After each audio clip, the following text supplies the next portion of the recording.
Greetings dear friends, old and new, Dragon here once again, back with the very last movie disc from the spectacular Arrow Shawscope box set. This is a review of the last two films in the set, so movies 11 and 12, and the best two movies on the set in my humble opinion. So we get Heroes of the East and we get Dirty Ho, both directed by Lau Kar Leung, both absolute classics. Dirty Ho, arguably a masterpiece. Wonderful, tremendous, incredible stuff. Let us get into it. So, both of the cast largely the same between the two movies. Principally, they're both Gordon Liu starring films, really. Let's start with Heroes of the East because it's the one that appears on the set first, from 1978. Pretty great movie all round. Really kind of starts as quite a romantic comedy, a kind of a marital comedy about an arranged marriage between a Chinese man and a Japanese woman, which goes really pretty badly pretty quickly due to cultural conflicts and cultural differences causing conflict. With the Japanese wife returning back to Japan, frustrated at her husband and his inability to recognise Japanese martial arts techniques. This is taken as a challenge by her master back in Japan, who then sends a group of Japanese fighters across individually to work their way through in different one-on-one battles with our main hero. So really kind of essentially evolved into a tournament movie halfway through, with battle after battle after battle, pitching kind of various Chinese martial arts styles and weapons against various Japanese martial arts styles and weapons. Wonderful, really works as a beautiful companion to Lau Kar Leung's other great weapons-focused movie, The Great Legendary Weapons of China, which we're getting a Blu-ray release from 88 Films next year. And Sammo Hung and Lau Kar Leung, Lau Kar Leung's brother, they did The Odd Couple, which we're also getting on Blu-ray next year thanks to Eureka. Both absolutely spectacular weapons-based martial arts movies. Here's the East, maybe the best comedy of the bunch. It still has a lot of weapons in it, though it's not really as much of a focus as it is in the other two movies, particularly as much as it is in Legendary Weapons of China. But yeah, a really fantastic kind of, the comedy for me still holds up, particularly kind of like the portrayal of the character of the wife. Has been played by Yuka Mizuno. Gordon Liu's on fine form as the husband trying his best to accommodate his newfound wife, and then dealing with each successive challenge as best he can with the help of the people from his martial arts school. You'll spot Simon Yun Sia Tun, the Drunken Master himself, cropping up, though not playing the Drunken Master, and there is a Drunken Master in this movie too. In this case though, played by the director himself, played by Lau Kar Leung. But yeah, all of the battles are really spectacularly staged. Even the one that you think is going to be a bit of a joke, with a little twitchy-nosed, strange Sai expert, played by Yusutaka Nakazaki, ends up being really pretty intricate and pretty cool as they kind of like work their way through an old, very cobweb-laden temple and fight in and out the pillars and the sort of the temple walls. And yeah, very, very good stuff. Really beautifully staged. Absolutely fantastic. Extra features cover both of the films together, so we'll cover those in a little minute. Let's jump across to the wonderful Dirty Ho. Maybe, quite possibly, my favourite Shaw Brothers movie of all time. Absolutely adore Dirty Ho. I think it's a really, truly a masterpiece. It kind of works on so many different levels. Works as a great martial arts movie, works as a great comedy, kind of works as really a beautifully shot, one of the best shot Lau Kar Leung movies. So the stages in this, the set design, the way the camera works, all absolutely top notch. And again, Gordon Liu pretty much leading the film, though it's a two-man act, this one.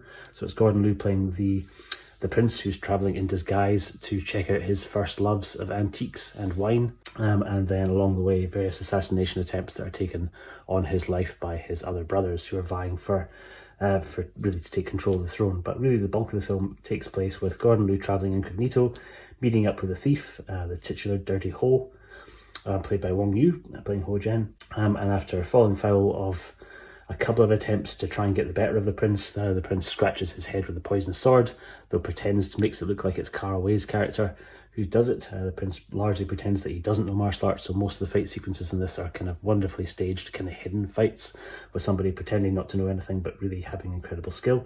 Anyway, the two of them join forces after Ho is indebted to the prince to get the antidote for his poisoned head. That's why the film's called kind of Rotten Head, or Dirty Head Ho in Cantonese, Lan Tu Ho. So this unlikely kind of friendship stroke partnership begins between the two of them, and then when the prince is injured in towards the third act, it ends up becoming really Ho's task to try and get him safely back to the Forbidden City. Beautifully shot, incredibly staged.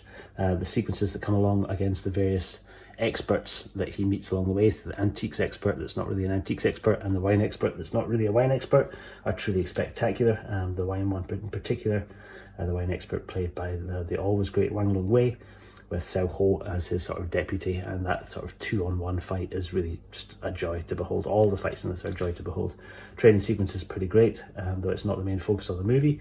There's a really nice, to me, little sort of lone wolf and cub light version with Ho transporting the prince in a wheelchair across enemy territory, and they kind of come up against archers and stuff. That's all very, very cool.